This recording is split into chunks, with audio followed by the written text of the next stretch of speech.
सभी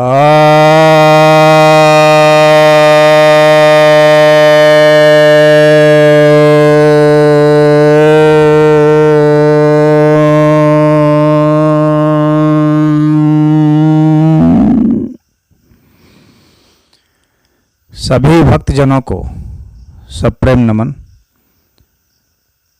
भक्तों, आज संकल्प शक्ति के ऊपर प्रवचन करने जा रहा हूँ।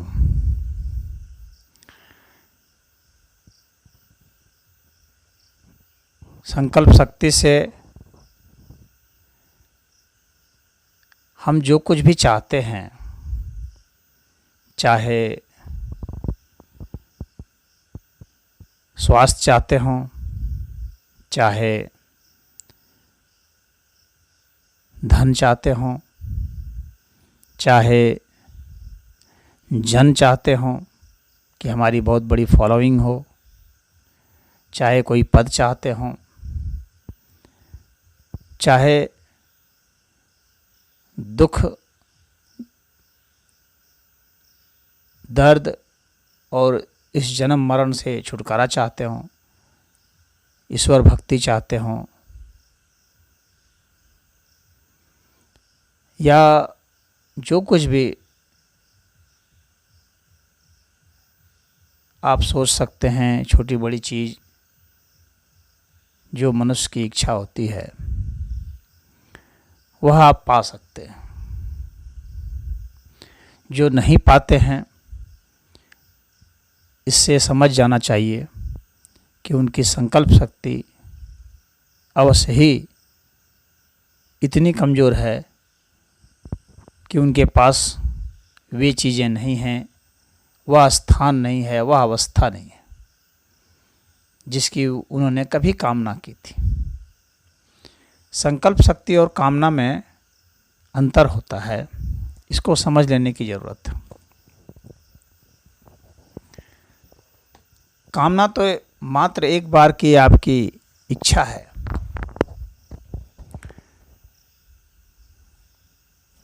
परंतु संकल्प शक्ति एक बार की इच्छा नहीं है और मात्र इच्छा नहीं है फल की, बल्कि पूरी की पूरी विचार की प्रणाली है। अर्थात आपने कोई इच्छा की तो उस इच्छा को आप निरंतर तब तक बनाए रखेंगे जब तक कि जिस चीज़ की आपने अभिष्ट इच्छा की है वह इच्छा आपकी पूरी न हो जाए।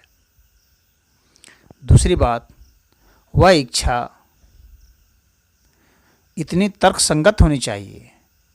आप जब उस इच्छा को करेंगे तो उस इच्छा के इर्द गिर्द सारे जटिल से जटिल तर्कों को आप बारीकी से समझ करके उसको हल कर लेंगे। कुछ लोग संकल्प शक्ति को हठ समझते हैं, लेकिन यह हठ नहीं है। हठ में तो वो दुराग्रह होता है कि ये जिद होती है कि मेरा यह होना ही चाहिए, लेकिन संकल्प शक्ति हठ नहीं है। संकल्प शक्ति सकारात्मक विचार की होती है और सकारात्मक विचार के लिए ही प्रयुक्त होती है और तर्क संगत, न्याय संगत और सत्य संगत होती है। वह इलॉजिकल नहीं होती है।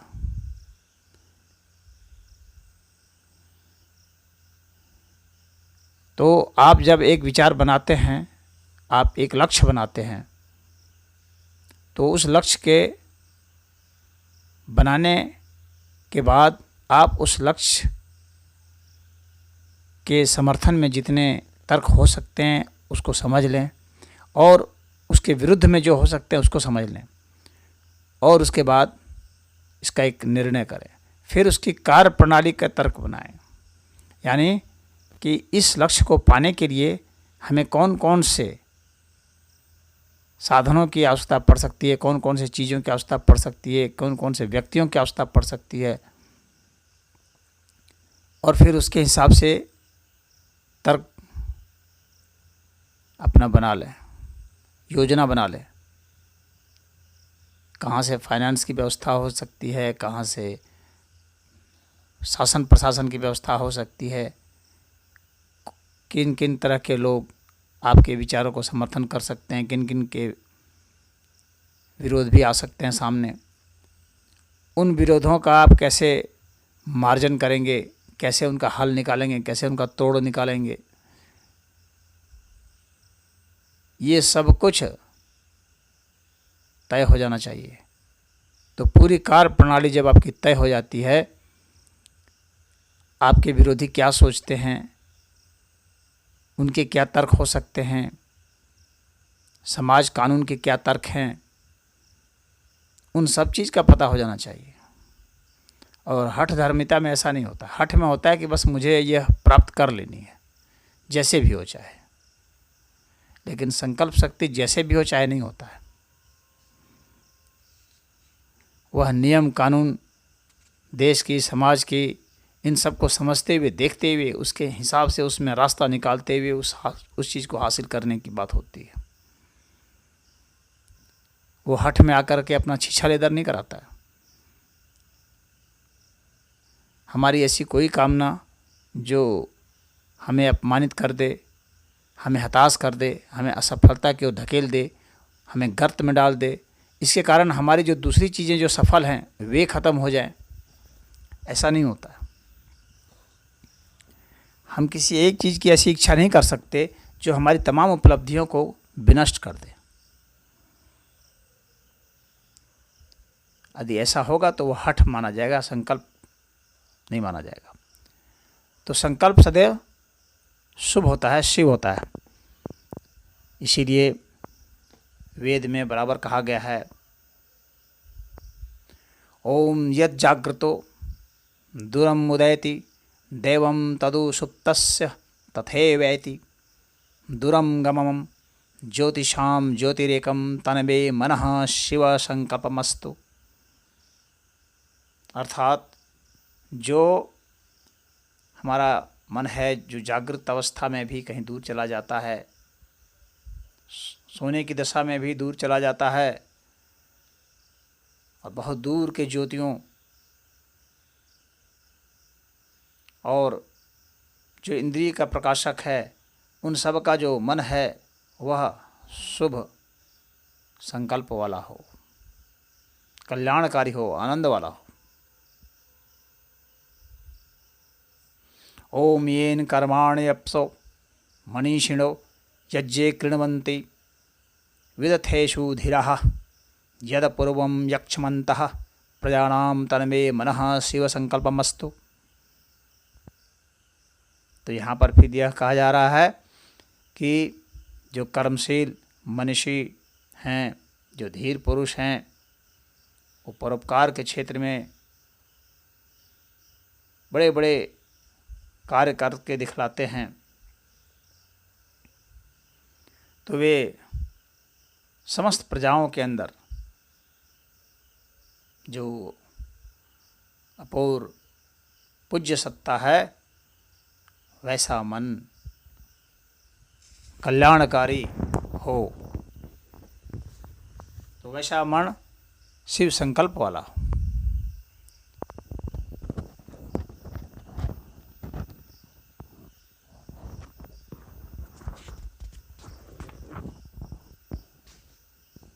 तो शिव संकल्प के जो सूत्र हैं, जो ऋचाएँ हैं,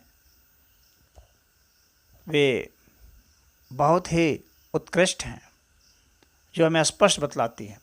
जैसे कि ओम यत् प्रज्ञानमुत चेतो धृतस्य यत् ज्योतिरंतरम ऋतं प्रजासु यस्मान्न ऋते किंचन कर्म क्रियते तन्मे मनः शिव संकल्पमस्तु। यानी यह मन जो नए नए अनुभव कराता है, पिछले जाने हुए का अनुभव कराता है, संकट के समय में धैर्य धारण कराता है,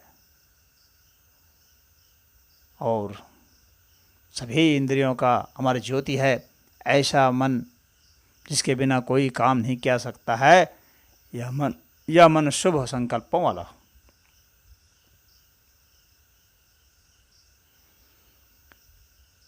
तो शुभ संकल्प का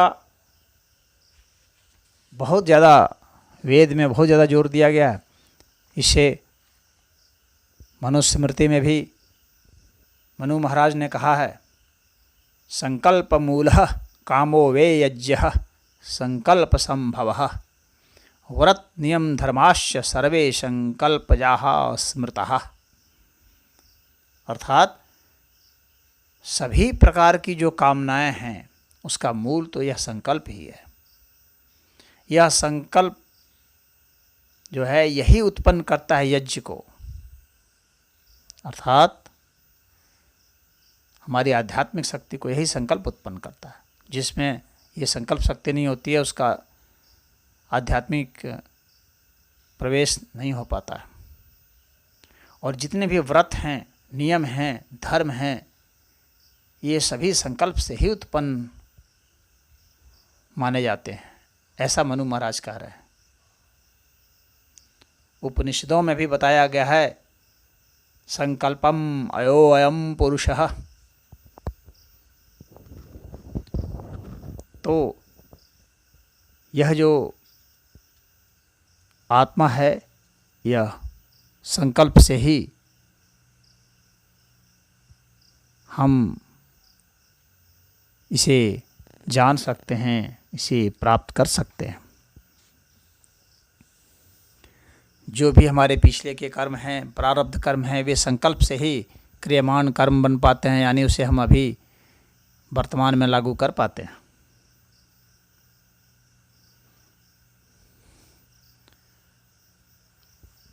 अपने शुद्ध सात्विक विचारों से, सबके कल्याणकारी विचारों से ही हम अपना और अपने परिवार का और अपने समाज का, देश का, विश्व का, सबका कल्याण करते हैं। तो हमारे संकल्प ऐसे ही होने चाहिए। संकल्प उसी को कहते हैं जिसमें हमारा ही नहीं सभी का कल्याण छिपा हो, वह जो है संकल्प कहलाता है। और इसीलिए हमारे यहाँ ये प्रार्थना की जाती है, सर्वे भवन्तु सुखिनः सर्वे सन्तु निरामयाः सर्वे भद्राणि पश्यन्तु माँ कश्चित् दुःखभाग् भवेत्। अर्थात सभी प्राणी सुखी हो जाए, सभी प्राणी स्वस्थ हो जाएं और सब जगह हम लोग कल्याण ही देखें, सबका कल्याण ही हो, किसी को भी दुख नहीं हो, किसी के हिस्से में दुख नहीं आए। इस तरह की जो भावना हम करते हैं, इस तरह का जो विचार करते हैं, मंत्रोच्चारण करते हैं, इससे क्या होता है, ये विचार चारों ओर फैल जाते हैं। और जब हम कल्याण की भावना करते हैं तो उधर से ये कल्याणकारी चीज़ों को ही लाते हैं, कल्याणकारी विचारों को ही लाते हैं, शुभ विचारों को ही, शुभ भावों को ही हमारे यहाँ वापस लौटा के लाते हैं। विचार में यह शक्ति है, विचार शक्ति बहुत ही महत्वपूर्ण होती है। हम जो भी विचार करते हैं वो इस आकाश की अतल गहराइयों में चलता चला जाता है, चारों ओर फैल जाता है, चाहे मनुष्य हो, चाहे प्राणी हो, चाहे पदार्थ हो, सभी में यह फैल जाता है। और ये जो तरंगे हैं इनमें आकर्षण की क्षमता होती है, विकर्षण की क्षमता होती है। उसके हिसाब से ही ये अपने शुभ विचारों को अपने साथ ले आते हैं। और अगर हम दुष्ट विचार करते हैं तो दुष्ट विचारों को भी साथ में ले आते हैं। तो हम शत्रु की भावना से, घृणा की भावना से, द्रोह की भावना से कोई विचार प्रकट करते हैं या मन में सोचते हैं, कहीं अभिव्यक्त करते हैं, जिसमें हमारा उद्देश्य किसी का कल्याण नहीं बल्कि किसी का अहित करना होता है, तो वैसे ही विचार मैनीफोल्ड हो जाते हैं, कई गुना हो जाते हैं और लौट करके आते हैं और हमें सताते हैं।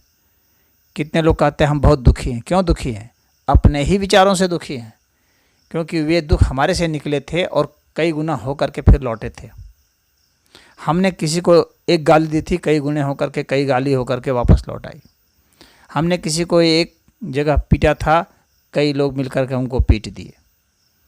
हमने किसी का आर्थिक नुकसान पहुंचाया था 10 रुपये का, कई लोगों ने मिलकर के हमें 100 रुपये का नुकसान पहुंचा दिया। तो यदि हम निर्बल हैं तो अपने विचार शक्ति की वजह से, यदि हम सबल हैं तो अपने विचार शक्ति की वजह से, यदि हम विद्वान हैं तो अपने विचार शक्ति की वजह से, अगर मूर्ख हैं तो अपनी विचार शक्ति की वजह से, यदि हमारे पीछे जन है तो अपने विचार शक्ति की वजह से, यदि नहीं है हम अकेले हैं नितांत तो अपने विचारों की वजह से।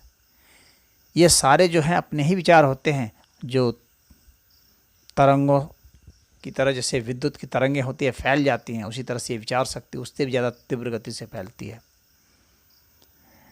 और फैल करके हमें कई गुना वापस लौटा करके चली जाती है। यदि हम अस्वस्थ हैं, कमज़ोर हैं, रोगी हैं, तो इसके पीछे कारण है कि हमने ऐसी तरंगें उत्पन्न की हैं। हम लगातार भय की तरंगें उत्पन्न कर रहे हैं, डर रहे हैं, तो क्या होगा, हमारी संकल्प शक्ति कमज़ोर पड़ जाएगी। हम डर जाएंगे कहीं हमको बीमारी न पकड़ ले। लोग क्या है, आजकल टेलीविज़न देखते हैं आप, टेलीविज़न में सिर्फ जो भय प्रचारित किया जाता है, आपको दृश्य दिखलाए जाते हैं, वहाँ मर गए, इतने मर गए, उतने मर गए, कोरोना से मर गए, तो इससे मर गए, म्यूकोरमाइकोसिस से मर गए, तो अमुक अमुक बीमारी से मर गए।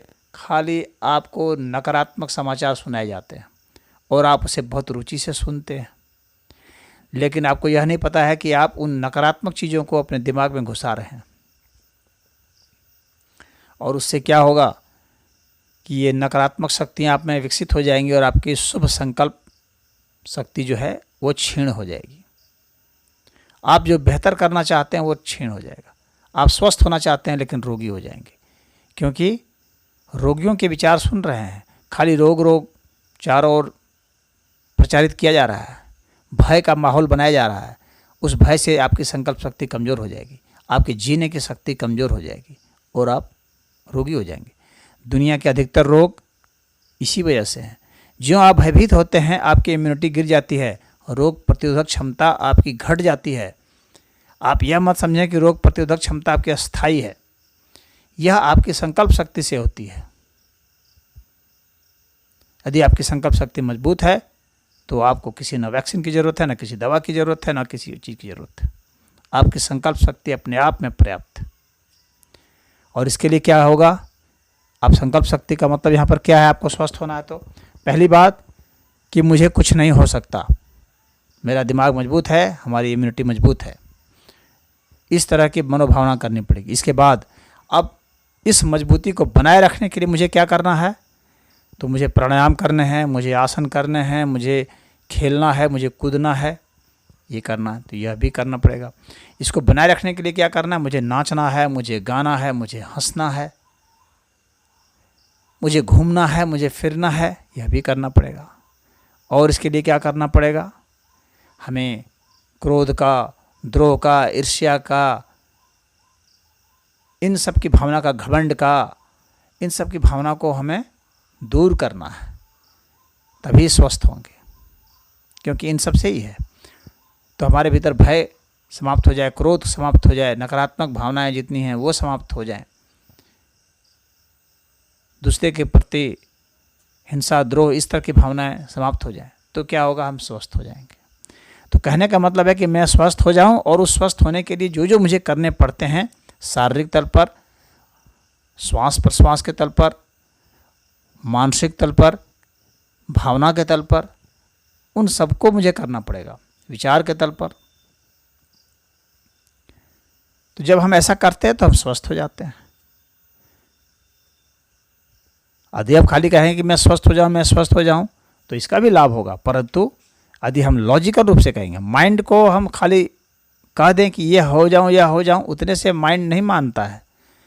माइंड की प्रक्रिया अलग है। मस्तिष्क को आपको तर्कपूर्ण ढंग से समझाना पड़ता है कि इन इन कारणों की वजह से तुम स्वस्थ रहोगे, इन इन कारणों की वजह से तुम अमुक पद पर चुन लिए जाओगे, इन इन कारणों की वजह से तुम्हारे पास पैसे आ जाएं, इन इन कारणों की वजह से तुम्हारे पास आदमी आ जाएंगे, इन इन कारणों की वजह से तुम आध्यात्मिक हो जाओगे।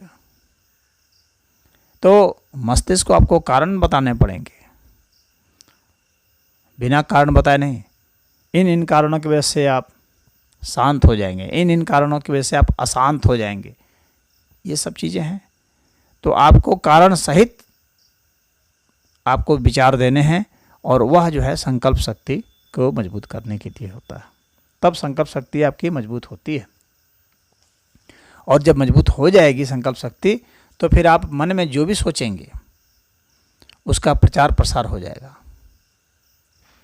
अपने आप प्रचार प्रसार होने लगेगा। विचार में वो ताकत होती है कि आदमी को भीतर तक हिला डालता है। अगर आपके पास श्रेष्ठ विचार हैं जिसका कहीं काट नहीं है, कहीं तोड़ नहीं है, तो उसको समाज में स्थापित होना है। आज नहीं तो कल, कल नहीं तो 100 बरस बाद, 100 बरस बाद नहीं तो 1000 बरस बाद, लेकिन होना है। जो अकाट्य विचार है उसको हर स्थिति में स्थापित होना है। तो वह जो अकाट्य विचार होते हैं वही महान संकल्प शक्ति होते हैं। उसी से व्यक्ति महान बनता है। उन अकाट्य विचारों को कहने वाला, उन अकाट्य विचारों को मानने वाला, उनको लिखने वाला, उनको बढ़ाने वाला, उनके समर्थन में खड़ा होने वाला।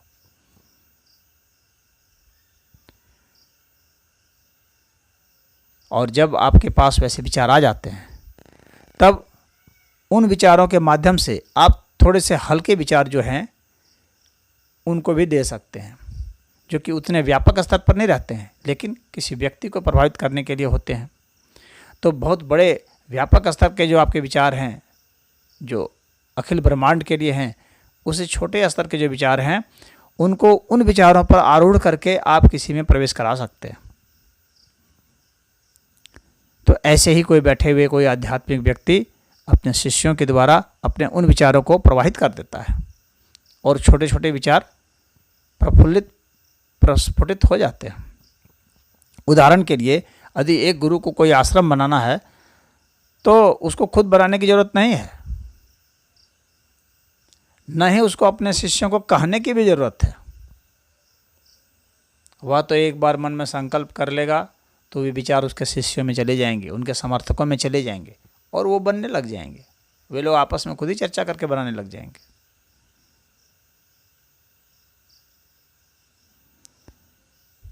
उसी तरह से आप जो भी काम करना चाहते हैं आप बैठे बैठे ही करा सकते हैं। यदि किसी को स्वस्थ करना चाहते हैं तो आप अपने उस संकल्प शक्ति के जरिए कर सकते हैं, अपने ऊर्जा को भेज सकते हैं आप, और उसके माध्यम से वो ठीक हो जाएंगे, निश्चित ही ठीक हो जाएंगे। आप जितने संकल्प शक्ति से और जितनी बार, जितनी ताकत के साथ उसको भेजते हैं, जितनी श्रद्धा और पवित्रता के साथ भेजते हैं, उसके हिसाब से कोई ठीक हो सकता है, और निश्चित ही होता है। और विशेषकर तब जब यदि वह आपका समर्थक हो, आपका शिष्य हो, आपका मित्र हो, आपके काफ़ी हितैषी हो, तो यह जो है यह और आसानी से और बहुत जल्दी ही असर दिखला देता है। तो संकल्प में यह शक्ति होती है कि आप किसी को आरोग्य भी प्रदान कर सकते हैं, किसी को पद प्रदान कर सकते हैं, धन प्रदान कर सकते हैं, कुछ भी कर सकते हैं।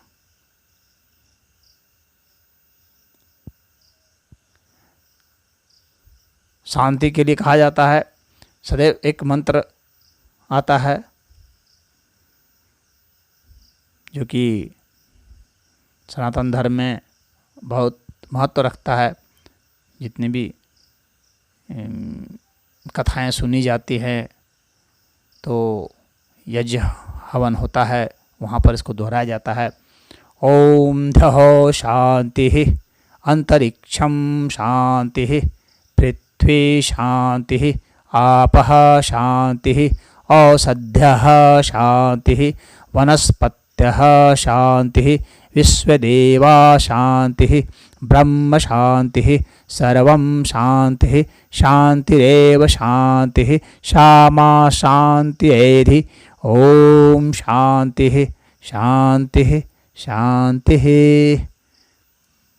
अर्थात ये पूरा ध्युलोक जो है चिन्मय लोक, ध्युलोक अर्थात चिन्मय लोक, प्रकाशमान लोक यानी ज्ञान लोक जो है वह हमें शांति दे। ज्ञान से ही शांति आएगी। ये पूरा अंतरिक्ष हमें शांति दे, ये पृथ्वीलोक शांति दे, यह जललोक शांति दे, यह औषधियाँ जो हैं वे हमें शांति दें, यह जो वनस्पतियाँ हैं जिससे हम भोजन प्राप्त करते हैं वे हमें शांति दें। ये जितनी भी ऊर्जाएं हैं और इनके जो स्रोत हैं वे हमें शांति दें। ये पूरा जो अस्तित्व है वह हमें शांति दे। सब हमें शांति दें, ईश्वर हमें शांति दें और स्वयं शांति हमें शांति दें। और इस तरह से शांति सचमुच ही शांति हो जाए, यही प्रार्थना है। ओम शांति ही शांति ही शांति ही। ऐसा हम उच्चारण करते हैं, ऐसा हम विचार करते हैं और ऐसा समझते हैं, और ऐसा जब हम संकल्प करते हैं तो इससे चारों ओर शांति फैलती है। और घृणा का जब वायुमंडल बनता है, चारों ओर मारपीट, युद्ध का और शोषण का, धोखे का, और धोखा देने वाला सोचता है मैं चतुर हूँ, इस तरह के जब माहौल खड़े हो जाते हैं पूरी दुनिया में तो क्या होता है? युद्ध होता है, विश्व युद्ध होता है, भयंकर युद्ध होता है, एक देश से दूसरे देश में युद्ध होता है।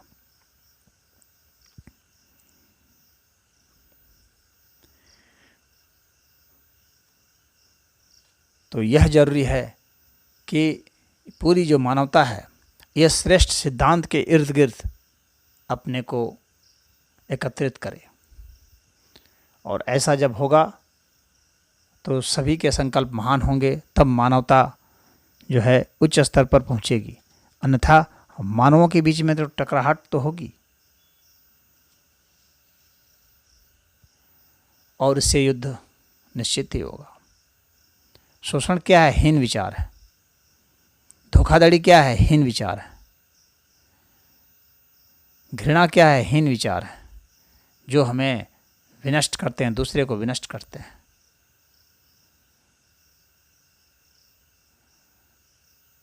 तो जब हम न्याय को छोड़ देते हैं, सत्य को छोड़ देते हैं, तो फिर समाज में एक दूसरे पर विश्वास उठ जाता है। पति पत्नी पर विश्वास नहीं करता, मित्र मित्र पर विश्वास नहीं करता, क्योंकि वो जानता है विश्वास करेंगे तो धोखा मिलना है, तो वह विश्वास छोड़ देता है। और हम समाज में फिर ऐसा माहौल खड़ा कर देते हैं कि व्यक्ति को स्वयं पर भी विश्वास नहीं रह जाता, वह अकेला हताश निराश खड़ा हो जाता है। आज पूरी दुनिया में ऐसा ही माहौल खड़ा किया जा रहा है। इससे मानवता को बहुत नुकसान है। हालांकि कामना तो मनुष्य करता है कि वो वर्षों वर्षों तक जिए, जैसे कि यजुर्वेद में कहा गया है, पश्येम सरदस शतम जीवेम सरदस शतम शृणुयाम सरदस शतम प्रब्रवाम सरदस शतम अदिनहा श्याम सरदस शतम। अर्थात 100 वर्षों तक देखूं, 100 वर्षों तक जीऊं, 100 वर्षों तक सुनूं, 100 वर्ष पर्यंत बोलता रहूं, 100 वर्ष तक सुखी और स्वतंत्र जीवन भोगूं। इस तरह की कामना तो मनुष्य करता आया है, इसी का उद्गार वेद के इस ऋचा में है। परंतु 100 वर्ष तक इस तरह से सुखमय जीवन बिताना कोई आसान काम नहीं है, क्योंकि कोई भी मनुष्य यह नहीं चाहता है कि वह जो है दुखी, रोता हुआ, खींचता हुआ, चिढ़ता हुआ, घायल होता हुआ, रोगी होता हुआ, दवा का सेवन करता हुआ, खाट पर पड़ा पड़ा इतने वर्षों तक जिए।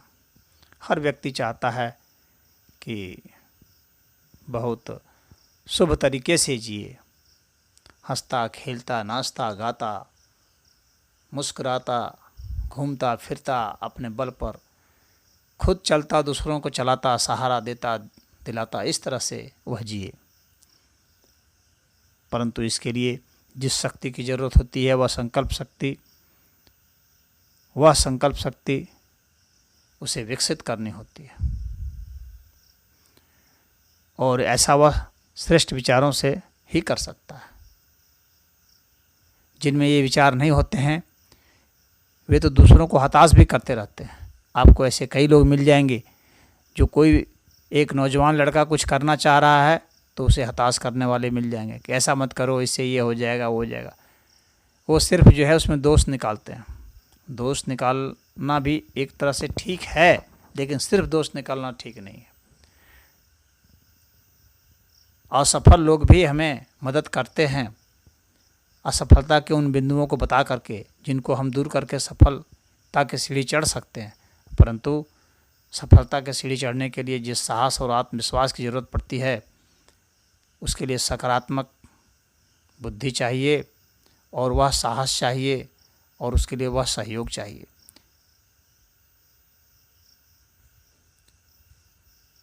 तो निर्बल मनुष्य के जो विचार हैं, जो निर्बल विचार हैं, जो हताश करने वाले विचार हैं, उनसे बच के रहें। बच के रहने का मतलब यह नहीं है कि उनके पास जाएं ही नहीं, मतलब है कि उनका आप काट खोज लें। जो हताश निराश करने वाले हैं उनके वचनों को सुन करके फिर उसका तोड़ निकाल लें और उसके बाद अपने लक्ष्य पर आप चलते रहें।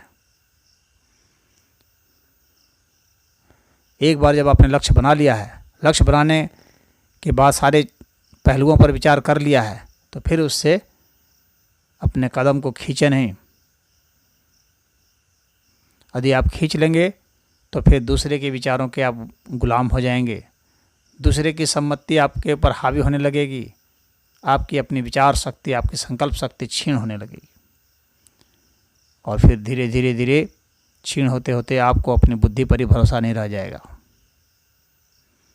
इसलिए दूसरे के सिर्फ उन्हीं विचारों को माने जो सही हों, सशक्त हों। तो सदैव जो है श्रेष्ठ विचारों को ग्रहण करने में लगे रहें। यदि आप ऐसा कर पाए तो आप में सत्य और साहस दोनों की वृद्धि होगी और फिर चारों ओर आपके इर्द गिर्द माहौल बनेगा। पूरा विश्व भी आपके अगर खिलाफ खड़ा हो गया तो भी आप अपने को स्थापित कर सकेंगे, यदि आपके विचार ऐसे हैं जो अकाट्य हैं तो। और जिनके विचार अकाट्य नहीं होते हैं वे डरे हुए रहते हैं। भले ऊपर से वे दिखें कि अभय हैं, लेकिन वे अभय नहीं होते, वे घबराए हुए होते हैं। तो अथर्ववेद में इस बात को कहा गया है कि आप जो हैं अपने को अभय बनाते रहें। ओम अभयम नः करत्यंतरिक्षम अभयम धावा पृथ्वी उभे में अभयम पश्चाद अभयम पुरस्ताद उत्तराध अभयम नो अस्तु। अर्थात अंतरिक्ष भी हमारे लिए अभय हो, ये ज्ञान का प्रकाश जो देने वाला है वो भी हमें अभय प्रदान करे, ये पृथ्वी भी हमें अभय प्रदान करे। आगे से भी अभय हो, पीछे से भी अभय हो, ऊपर से भी अभय हो, नीचे से भी अभय हो, हर तरफ से अभय ही अभय हो। ओम अभयम मित्रादभयम मित्रादभयम ज्ञातादभयम पुरोयः अभयम नक्तम अभयम दीवानः सर्वाशा मम मित्रम भवन्तु। अर्थात हम मित्रों से भी अभय हों, शत्रुओं से भी अभय हों, परिचितों से भी अभय हों और अपरिचितों से भी अभय हों, आने वाले से भी अभय हों, जाने वाले से भी अभय हों, रात्रि से भी अभय हों और दिन से भी अभय हों, समस्त दिशाओं से अभय हों। यह जो है अथर्ववेद हमें बतला रहा है। और ये अभय कैसे होते हैं? सिर्फ और सिर्फ श्रेष्ठ विचारों से, सिर्फ और सिर्फ संकल्प शक्ति से। क्योंकि संकल्प शक्ति जब हमारी मजबूत होगी तो हमारी इंद्रियां उसके हिसाब से काम करेगी और तब हमारे हाथ पैर सब काम करेंगे। शरीर की शक्ति वास्तविक शक्ति नहीं है, वास्तविक शक्ति तो मन की शक्ति है और वो मन की शक्ति में भी संकल्प शक्ति, संकल्प शक्ति सबको चला सकती है, चलाती है। जितने भी दुनिया में बेहतरीन से बेहतरीन आविष्कार हुए हैं, बेहतरीन से बेहतरीन विचार निकले, ये सब संकल्प शक्ति से निकले। जितने भी, चाहे किसी ने मानसिक परिश्रम किया हो, चाहे कोई कलाकार हो, चाहे कोई संगीतकार हो, चाहे कोई एथलीट हो, चाहे कोई राजनीतिज्ञ हो, चाहे सामाजिक कार्यकर्ता हो, चाहे किसी क्षेत्र में हो, साहित्यकार हो, शिल्पकार हो, सभी लोग सिर्फ संकल्प शक्ति से ही महान हुए। तो उस संकल्प शक्ति को विकसित करें। यदि संकल्प शक्ति आपकी मजबूत है तो फिर आप कहीं नहीं अटक सकते। यह अटक आपकी दूर हो जाएगी, और अटक दूर हो गई तो बस शुभ ही शुभ है।